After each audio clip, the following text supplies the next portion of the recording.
All right, good morning. We are so grateful to have Ms. Chiara Luisetto from Italy and Chief Amy Hess here with us for our Leaders Without Borders series for International Women's Month. We are just super thrilled to start this series and start connecting our alumni with some of our amazing speakers in a very intimate way through these small conversations. So I would love for if Ms. Luisetto or Chief Hess, if you guys would like to introduce yourselves and tell us a little bit more about your background and your history. Thanks for the invitation. I am Chiara. I am 38 years old and I was a provincial councillor and with the responsibility for culture and promotion of the territory. I was a mayor of my community, of my little community in Veneto region in Italy, where it's Venezia and Venice, and in the north of Italy. I have a little community, and until 2019, I was the mayor of this city. Now I am a member of the National Board of the Democratic Party in Italy, and I am the president of the Regional Assembly of the Democratic Party. I work now as a manager in a social cooperative that deals with fragile people and with disabilities. We have a lot of services in north of Italy to help people in bad situation and to help them to be more selfish and have a life more independent. That's all, I think. Thank you so much, Chiara. It's so nice to hear a little bit more about your background. Chief Hess. Right. Good morning, and thank you for the invitation. It's great to be here and participate in this. And I think hopefully it'll be a great discussion here this morning. I'm certainly looking forward to hearing more from Chiara. And so my name is Amy Hess. I was in the FBI, the Federal Bureau of Investigation, for about 29 years. And during that time, I rose from being a special agent, which is essentially an investigator. I investigated predominantly violent crimes and gang activity, street gangs, as well as drug trafficking organizations, particularly focusing on Mexico and Colombia. And then I went into management. And from that point forward, especially in the federal government, you tend to move around a lot. So I ended up moving across the country about 8 different times. I spent 4 of those times in Washington, D.C. And my husband was very accommodating. He was also a special agent. And I ended up being, at the time I retired, the highest ranking woman in the FBI. My responsibilities at that time were overseeing all of our criminal investigations, all of our critical incident response, which is crisis management around the world, also our cyber investigations, our victim services, and then also our international operations. A lot of people don't realize the FBI is actually located in about 63 locations and about 15 sub-offices around the world. And so it was a wonderful experience. I treasure my time from the FBI, but after I retired in 2019, I took a job with the city of Louisville, Kentucky as the chief of public safety. And I oversaw the police department, the fire department, the Department of Corrections, so the city jail, as well as the emergency services and emergency management departments.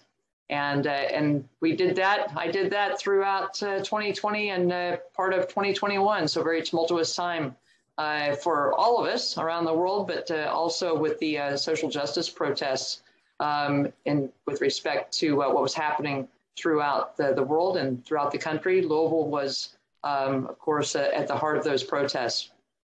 And then after that, I retired again last year, and I am now currently a consultant for the city of Louisville. And I specifically have been focusing on communication strategies for the police department, advising the chief of police, as well as looking at a review of our jail In particular, we've had several deaths of inmates over the past several months.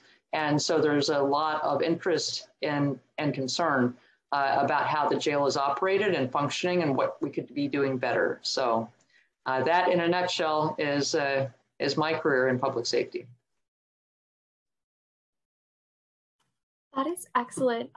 Thank you so much both for your introductions and for the work that you do in serving your communities. I will kick us off with our first question. So I just wanted to ask, many of the roles that you all have shared that you lead are often associated with very male-centric structures. And so I was just wondering, how do you think that your leadership style has been unique in climbing those ranks and in serving in those leadership roles? And what are some of the challenges that you have faced? I start or start? I start. It's my Absolutely, turn. we can totally start with you. Yes. I think that my leadership style has tried to be inclusive. I have always wanted in the past years when I was mayor and now as president as a regional assembly of the Democratic Party, and also in my work, I try to create a team of motivated people who express themselves at their best, I hope. Active participation in leadership is the opposite for me of men alone in command surrounded by yes men. For me, this kind of leadership is leads to failure because it's not there is not a real participation of people involved in this process. And so I think that it's important that collaborators, groups, local communities, my citizen when was mayor need to be seen and understood, and at the same listen to and supported to play a positive role in their context. To be able to play a positive role is necessary for me that people can be listened and seen for their capacity of known and change their reality. So I don't like to be alone when I lead. It's important for me that a lot of people work near along the process. It's the style that I try to create in these years or so. Absolutely. Thank you so much. And I definitely appreciate that collaborative leadership style. And moving to Chief Hess. Thank you. And I couldn't agree more. As soon as she said inclusive, I thought that was the word I was going to use, because I think one of the things, at least that I've learned through my experiences, is that, and this I'm not trying to generalize an entire population or gender, but in many instances, women in particular don't tend to speak up during meetings as much as their male counterparts. And so what I've learned over time is if I'm in a position of leadership, I want to solicit their opinion. I want to encourage them to share that opinion. And so to actually call them out and to say, what is your opinion? What are your thoughts? I know everybody in the room has a thought or an opinion, but sometimes they just need a little help to draw that out because their perspective is very important. And much as she said, is that I would be a bad leader if I'm making decisions in a vacuum, if I am not fully informed of the perspectives in the room, because not everybody thinks like you. And in many instances, you tend to see things in a very closed view if you're not getting that input, and that leads to bad decisions. And so, in my opinion, the way I have tried to lead in the past has been, and currently, is to be not only inclusive, but also I tend to be overly communicative, because I find that in the absence of communication, people like to fill in the blanks, and they tend to think that there are reasons for certain decisions that are way off base from why those decisions were actually made. So I tend to be overly communicative. And the last thing I would say is being visible. I've learned through many crisis events that people want to see their leaders during a time of crisis.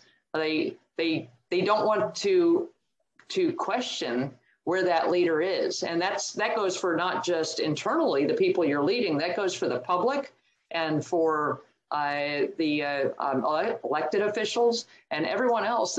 They want to see visible leadership. And so I would say those three things, to be visible, to be communicative, and to be inclusive.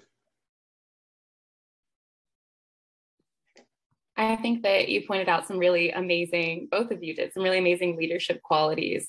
Have you found any specific person that inspired you to be a leader? Oh, I agree with this style of leadership, because the communication I want to add, because this style of communication and to be in the crisis, in emergency, is very important for people. And I agree 100%. About my inspiration, I think I drew my greatest inspiration from a thing, not from a process, not from a person. It's from the desire for change, I think. Seeing how necessary a new school as, for example, or a new project for the promotion of women, or greater attention to the fragile people of your community, was the greater push for a direct commitment. When you see things don't work out, you have to get your hand dirty in some ways to try to improve them. Certainly, then there were some key figures, some key people, a former mayor who taught me a lot, and a great example of women who believed in politics as a tool for cohesion and female empowerment. One among all was Tina Anselmi, an Italian politician, partisan, and teacher. She was the first woman that have held the office of Minister of the Italian Republic. And she dealt a lot with the problems of family and women. The law on equal opportunities is due to her, for example, and she has established the national health system, building a welfare open to all regardless their social and economic condition, and has made a huge commitment to promote a culture of peace and social justice. For me, Tina was really women to be inspired with. She was from my region. She was in Veneto, like me, and she was really empathetic and able to create cohesion, able to create a culture of peace and justice, and very brave, a woman that I think was very brave. Absolutely. Chief Hess? That's a good question, because there's certainly people that stand out to me as to having inspired me to become a leader, multiple people. And I was having this conversation the other day with someone about how, I had so many white male bosses, as a matter of fact, I'd say maybe all but a couple, in the course of my career, were the one, and they were the ones who encouraged me and inspired me and gave me opportunities, and so I very much credit them with my success, and I so much appreciate them giving me those chances, those opportunities, and putting me out there and making me stretch beyond what I thought I could do. But I probably would say, to take a contrary point of view, maybe, is my first female supervisor in the FBI inspired me to be a leader but not for the reasons you might think. she actually had a negative motivation for me, and I'll explain that. So I was an investigator, as I said. I investigated, like I said, mostly drug trafficking organizations, violent crimes. But then I moved to Louisville early in my career. And after that, I kept moving, but I was here in Louisville for a few years. And during that time, I worked terrorism cases. And while I was working terrorism, I had a female supervisor at the time of the attacks on September 11th of 2001. And unfortunately, that supervisor, who was a very nice person, nice human being, but she had a very emotional reaction to the events of September 11th, to the point where she literally could not function. And so as a supervisor, first of all, the office saw that. They saw that she basically could not handle the crisis, the events that happened on 9/11, and here we are in Louisville, which is not certainly a pinnacle of where things were happening, but FBI offices around the world had to react and had to step up and had to be in the middle of it, especially those of us working terrorism cases, and so we had to immediately start these investigations.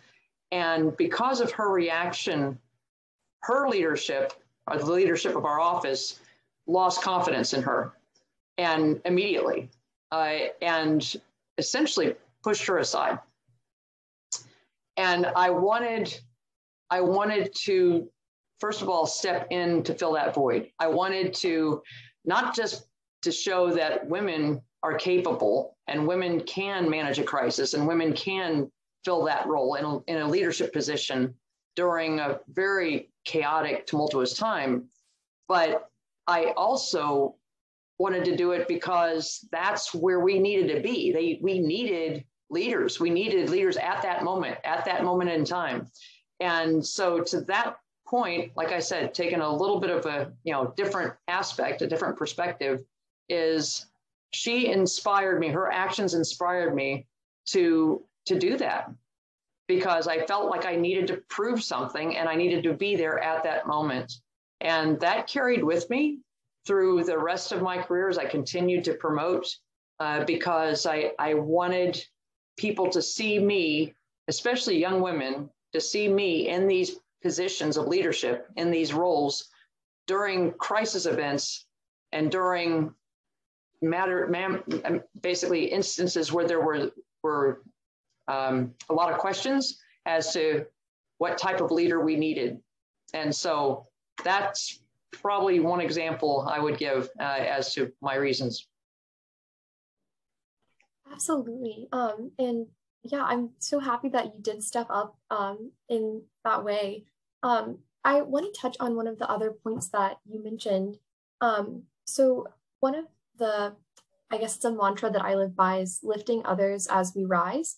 And I think that's especially pertinent towards our roles as women in organizations and in our communities. And so I know that you had talked about being an example for younger women and women that are in your organization. But I was wondering if there's anything specific that you do or that you encourage others to do, just to support others in like their leadership roles and their growth. And we'll start with Chief Hess, and then we'll move to Ms. Luisetto.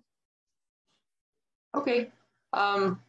So basically to inspire younger women into these roles. Yeah, I mean, we've talked about a little bit before about the being inclusive and encouraging them to speak up and encouraging them to participate.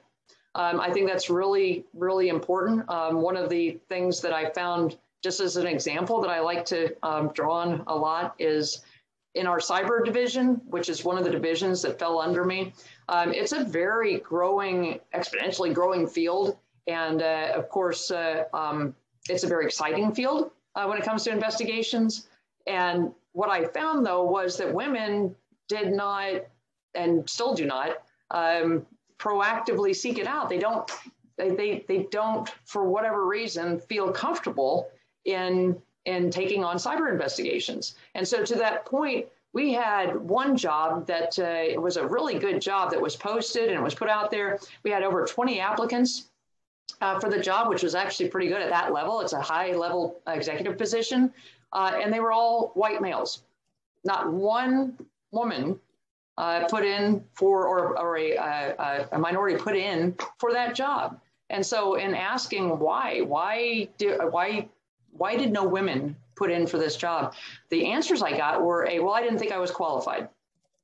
Well, I didn't think I was good enough. Well, I didn't think I had the educational background. I didn't think that I had the qualifications.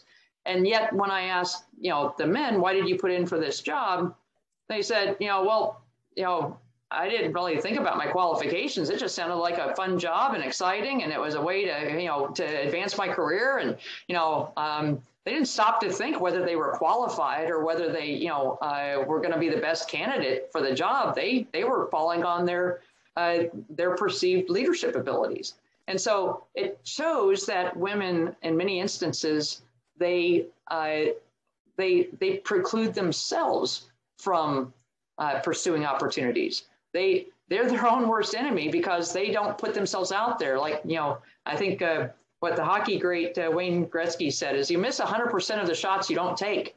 So if you're not going to be out there on the ice or on the floor, of course you're going to lose, because you're never going to advance because you're not out there putting yourself out there.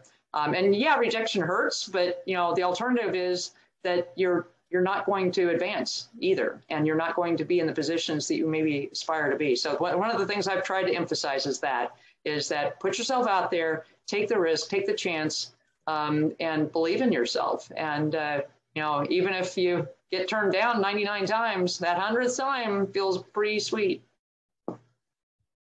Absolutely. Thank you so much. And I think that's really sage advice. Don't preclude yourself. And thank you. And on to Ms. Luisetto about ways that you help to encourage younger women, or just advice that you might give. When I became mayor, I was the first female mayor in my community. And I was 29 years old. So a lot of men, above all, doesn't recognize my role. And so every behavior and every word I had a weight, had an importance. So when, above all, young women came to me as mayor, I wanted to inspire them, shooting that to be done. It can lead a community. I wanted to show that they can lead a community. They can face economical and environmental crisis, or demographic problems in the community, or social difficulties like pandemic or other crises. So I think that every word I have said and every behavior I have practiced were oriented for this goal, to explain that is possible, because a lot of young women didn't believe that this kind of role could be their role. In a little community, this teaching is very difficult to learn, because before me, a lot of men, adult men, and a social distance with people. I think that a mayor, a person who has a public responsibility, can be there for people, and can be empathetic, and also listen what they need. So women in particular can do this better for me. And in the past years, I tried to explain that it was possible to do. Absolutely. That had to be an amazing responsibility when you say that every word that you said was so important and so almost representative of the fact that women can be leaders, and the fact that you were 29 at the time that you were leading as well. I was terrified. That's amazing. You know, I know both of you kind of just identified some factors that impact women's ability to lead. Chief Hess, you identified maybe that women don't think about whether they're qualified, or they don't like shoot their shot, I guess. Do you all see any other factors to how women lead or that impede women from leadership? And we'll start with Ms. Luisetto this time. I believe that there are cultural factors very important. School plays a fundamental role in creating self-confident women and able of seeing their emotional intelligence as a value and not as a sign of weakness. It's very important to start from school to create women that can be leaders. Because often the emotional intelligence and the capacity to listen and see people are considered sign of weakness, but they don't are. And so I think the school is very important. Participation in association life is another factor important, and volunteering are also important factor, and to empower our presence in society. And the presence of political formations, political parties in the local communities that allow you to gain experience in the field is important, because you can make experience of yourself in different contexts, in civil society and also in political society in your community, where people can know you and you can tell them your opinion without be afraid, from school to adult age, I think. Absolutely. I think that that's a really good point about encouraging it from a young age. You know, as women and as girls, if we're constantly encouraged, and that will lead us to be more confident in our leadership abilities. Chief Hess? Yeah, I totally agree. Is that especially in trying to seek out those opportunities for young women to put themselves in positions where they can build their confidence, and to go beyond what your comfort level, your comfort zone is telling you. And that's not easy, because you see opportunities and you think, oh, I can't do that, or, you know, I don't want to do that, or, you know, I'm very uncomfortable with that. I hear people all the time say that, and people in leadership positions say that they don't like public speaking.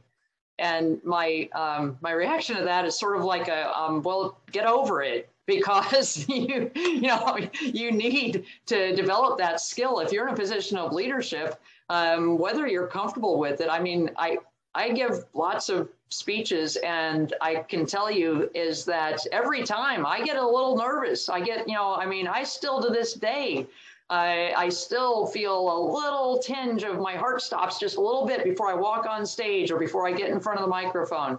And that's okay. But you need to put yourself out there. And so whether it's, playing sports, or whether it's being on the debate team, or whether it's being in a school play, or whatever it might be, taking on a position of responsibility and leadership where people are counting on you, and you're expected to perform. The other thing that does is it also acclimates you to accept criticism in a better way, because so many people, especially this day and age with social media, is that people don't they don't tend to accept criticism in a healthy way. They have a very negative reaction to criticism, and criticism can be very helpful, very important, obviously, in your ability to learn and to grow. Some of it, of course, can be ugly, and you need to figure out how to compartmentalize that. That's an important skill too, so that you put that aside, ignore the ugliness, focus on the things that are going to help you learn and grow. The things that say, yeah, you were good in that particular role, or what you did, or I liked what you said, but I would have liked to have heard you say this and this and this. That's really important, and it's great feedback. And for you to accept that in a healthy way is very important. But first, you got to be in a position to build your confidence, to put yourself out there, out of your comfort zone. Absolutely. I think that's such an important point about having a growth mindset, and just putting yourself out there in that way, so that when you do, have people think critically about what you've done, like you can accept that and learn from it. I think I will probably be starting to wind down a little bit, but just a couple more questions. We've talked a lot about the challenges that women face and the individual challenges that you all have faced in your respective roles. But I was wondering if, beyond just your all's amazing resumes and like the accomplishments that we've seen on paper, if you could talk about a triumph that you've experienced that is like integral to your career, or maybe something that just goes like a little bit deeper than the amazing like roles and like ways that you've served. For me, the challenge is also been a triumph. I think that my biggest challenge was to make my community understand that in order not to die and to develop extracting new families and fighting the population, the best way was to invest in culture. So we have built a new school complex in 3 years that would offer services for families with girls and boys from 0 to 11 in the same place, in the same complex, with afternoon services and sports and the possibility of growing up in a beautiful and tailor-made spaces. It was hard because culture never seems to be the answer to problems. It seems not very concrete. When you talk about culture, you don't think that it can be the solution for problems, but making it an opportunity for community development and protection was an exciting challenge that required citizens to meet and participate in this project. They helped to build, to think and to project the new school, the new complex. In 3 years, we have created a structure that today is a model represented an eco-sustainable and beautiful model, because growing up in a beautiful place is certainly more motivating for children to grow up with a different push. The challenge was properly to make people understand that culture was a way to fight the depopulation, to be attractive for families. And I think it was a triumph, I hope. It certainly sounds like it was. And taking those policy goals and putting them into practice, that's amazing. And I relate to you so much because we, in certain areas of Kentucky, also deal with that kind of depopulation. So it's really amazing to hear about what you're doing in your home community. Chief Hess. Yeah, that was a great answer. So I think probably in my career and looking back, certainly I'm most proud of the lives that were saved, the people who were protected from harm, whether that's fraud or some type of vulnerability that they had, and the lives that were improved due to not my efforts as much as the efforts of my whole team, all the people that I had the privilege to supervise who created that result. And I'm very proud of that work. Certainly proud to have served my country. And one of the things that always kind of drove home the point of what we were trying to do when I was a young investigator is that when I was in court and we would have, in the middle of, your trial or your court hearing or whatever it might be, especially when you had a jury trial, you're being tried, the defendant is being tried by a jury of their peers. And as I'm explaining what I did or what my team did, I can look over and see the jury nodding their heads in agreement. And I thought, that's when you realize that the impact you're making is to not only protect the victim, to hold somebody accountable for that, but also to convince these people in a way that builds trust and credibility in government and government officials, and that they believe in you and they want to believe in you. They want you to be that person who's going to look out for their best interests and look out for the best interests of the victim and the country. And I took that responsibility very seriously. I think that was a very weighty responsibility. I'm very proud of when all the times we delivered on that promise.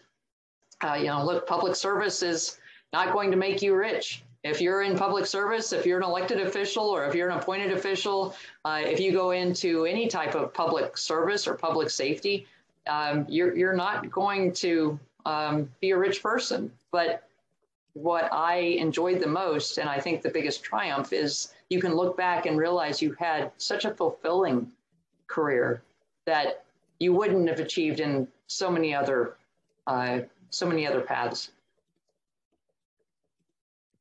Absolutely. I think Chief Hess, that's just such a meaningful way to look at your life and a way to look at your past, to see that you actually did in fact make an impact. I think that's what a lot of young women and young leaders in general want from their life, is to be able to look back and say, I did the thing well, and I made an impact. So I think I love this positive train that we're on. And I would love to hear, we've danced around this question a little bit, and I'd love to hear maybe some tangible benefits that you guys have both had with your leadership experience, and maybe hitting on that why we should have women leaders and why women should step up. Any one of those questions, or all three if you'd like. Especially from a public service lens, because I feel like something that's very unique to both of your careers is like the way that you have served, and just like being in government and law enforcement roles. Sure. And we'll start with Chief Hess this time. Okay. Put me on the spot. I was going to volunteer, Chiara. Certainly, I know we keep pushing this theme, but that whole inclusiveness and appreciating diversity, I just can't say enough about that, because it's, I think when people think of diversity and, we need more women leaders, it's not just about having a gender equity. It's about having the equity of and the inclusiveness of thought and culture and education and socioeconomic status, because the person sitting next to you had a very different experience, most likely, than you did growing up. And I'll give you one example, and then I'll stop. But in my public safety role at the beginning of the COVID crisis, of the pandemic, we established our emergency management team, and we stood up a command post here in Louisville. And one of the things, as we started to see the numbers coming in, what we were seeing is that we were getting a lot of positive COVID cases in one side of the city, the very affluent side of the city. And we thought, well, that's kind of interesting, is that why do we have so many positive cases in the more affluent side of Louisville? Maybe those people are just, more careless about the way that they're going about their business, and maybe they're just, for some reason, more susceptible because of the way they're behaving. And so we were really trying to think of, okay, how do we message? How does the mayor message? How do I inform the mayor to message those people to say, hey, you need to take more precautions. You need to do these things. Well, after we peeled back the layers, my question back to my emergency services department was, what are we seeing as far as the number of ambulance runs, and where are those? Well, interestingly, the ambulance runs were not in the affluent side of the city. They were in the less affluent, actually the more economically depressed part of the city. And as we peeled back that layer, what we eventually learned was that those people weren't getting tested.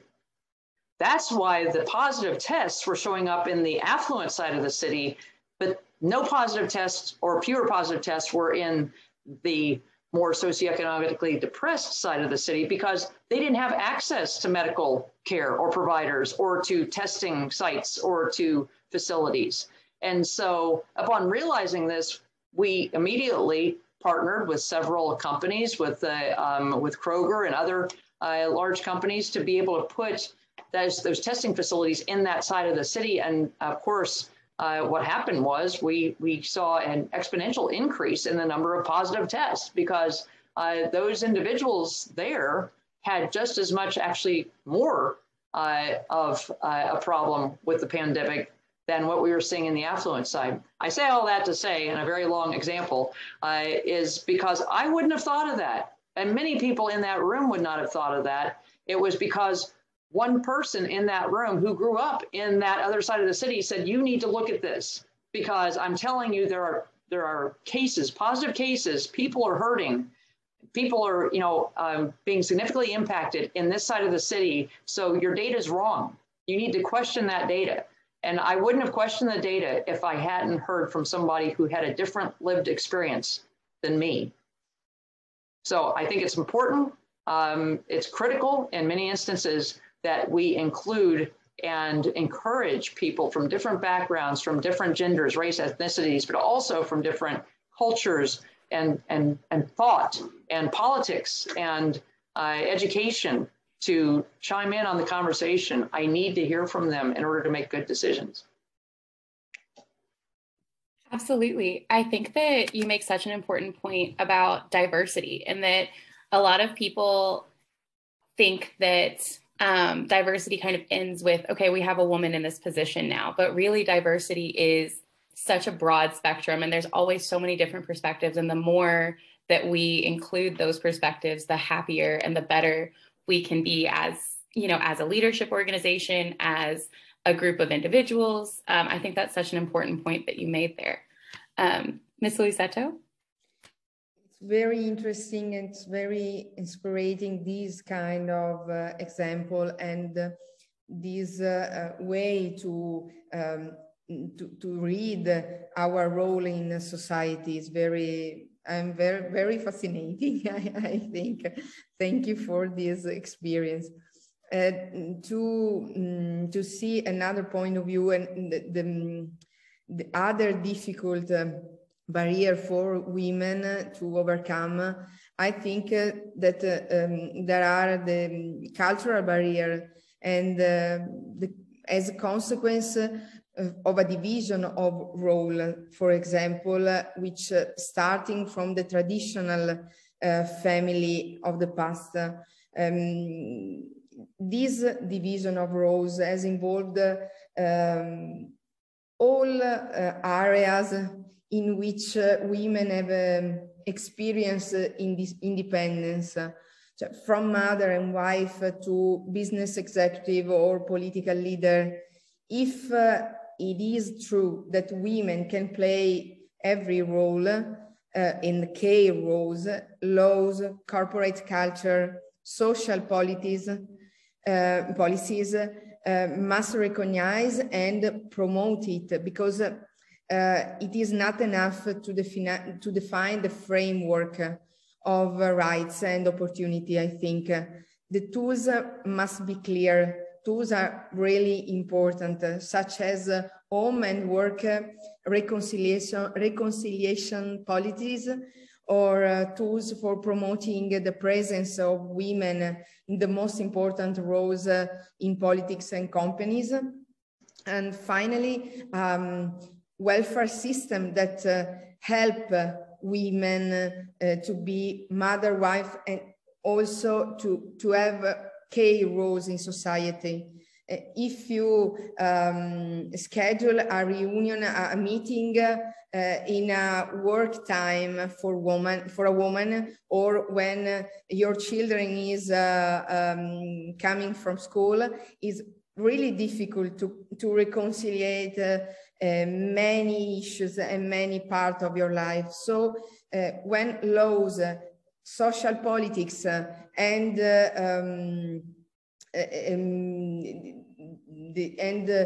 other kind of cultural issues govern a system, they can see how women must be reconciliate everything. So I think the great enemy of women sometimes are also women.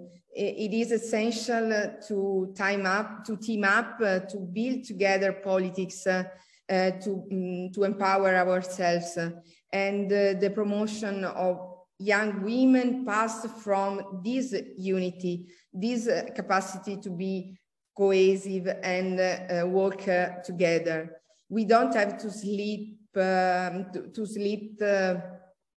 split up, I think, or settle for our hard-earned piece of road. It's important to work together. Without this essential capacity to team up, it's difficult to have a goal for each woman, I think. I definitely agree with that. And I think it's important, getting back to that essential concept, you know, having mentors and then also mentoring others, and yes, lifting other women as you rise, I think is so important. And something that you all have both really exemplified through your work and through your presence in the communities in which you serve. I think we will be winding down now, but I wanted to open it up, if you all would like to, just for the ability to ask a question of one another. I think one of the things we love here at World Affairs Council is two-way exchange. And I know you all were not initially on the same program, or yes, so when like Chiara came to, or sorry, when Luisetto came to visit with us, Chief Hess was not a speaker at that time, but just a few weeks later, then Chief Hess was a speaker. So now that you all have this opportunity to meet one another, if there are one or two questions that you have, we wanted to open up to you all now before we conclude the program. Great. Yeah, I actually, if it's all right, I'm just curious from the mayor's perspective, having worked very closely with our mayor over the course of my public safety role and responsibility. Huge emphasis on communication and building the right communication team, because words matter so much. And, I didn't really appreciate that, until I was kind of in those upper leadership roles, is that the words you choose are so important. So having your communications team, having either a person who can advise you on communications or how to communicate or how to do those things. I'm very curious how you approach that, and how do you pick that person who can speak for you, or people who can speak for you, and what type of interactions you have to make sure that your message is being accurately conveyed through your communications people or communications platforms. If you could comment on that, I'd appreciate it. I like very much communicate, so I think it was an issue that I feel inside before all. So I've done a specific course in public speaking. I have had a former mayor that taught to me how can I can tell my truth to people I want to lead. But I think the most important thing it was tell them the things with the heart and my truth. I am the last year I've tried to run for a regional election. I hadn't a lot of money. I hadn't a lot of resources, economic resources, but I got 9,000 preferences. In Italy, there are a lot. There aren't sufficient, but I was the first non-elected that has run. So for a low-cost campaign without any particular instrument or teaching was a very motivating challenge. I've learned that public speaking, that communicating in the right way was the most important tool I need to improve and to know. So I try to make my best in that situation. I'm very fascinating about the work of Chief Hess, and she has a big and huge experience in emergency and crisis. And my question is, what is your including style is very interesting. Around a lot of men, was your most important kind of force, which was the most important thing that have give you the force, the brave to reach your goal and give at this point of career?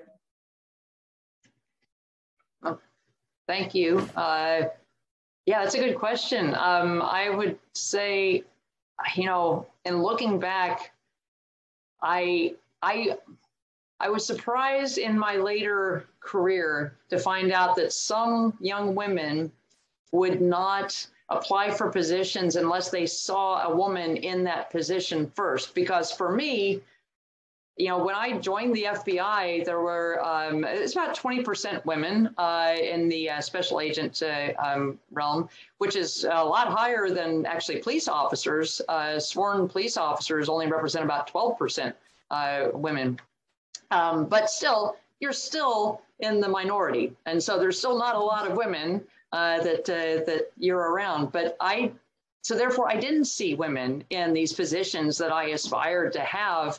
But for some reason in my brain, that didn't stop me. I raised my hand. I wanted to do that thing. I just, you know, and I appreciated or didn't appreciate, you know, other perspectives who, you know, said, look, if you hadn't done that thing, or I hadn't seen you in that position, I may not have had the confidence or the courage to do that thing. And so, because to me, that was a foreign concept. I was like, you know, you need somebody to go, you know, lead the FBI people in Afghanistan. I'll do it. You know, even though no woman had ever done that, it just didn't occur to me that, you know, it was off limits. And I think that's because my parents, my coaches, my teachers always encouraged me to go for it. But now I realize and I recognize that that young women do need role models, many of them. They need to see people in those positions. And so to that point, I think it's really important for us when you have the opportunity to do that, to put yourself out there, and it encourages them to pursue those dreams and to be inclusive. And when you're in that position to encourage them to speak up to, if you're in a room full of men, if you don't lean in, if you don't, speak up, if you don't develop some assertiveness to interrupt, unfortunately, in many instances, you got to interrupt, you got to interject, because you're never going to be heard if you don't.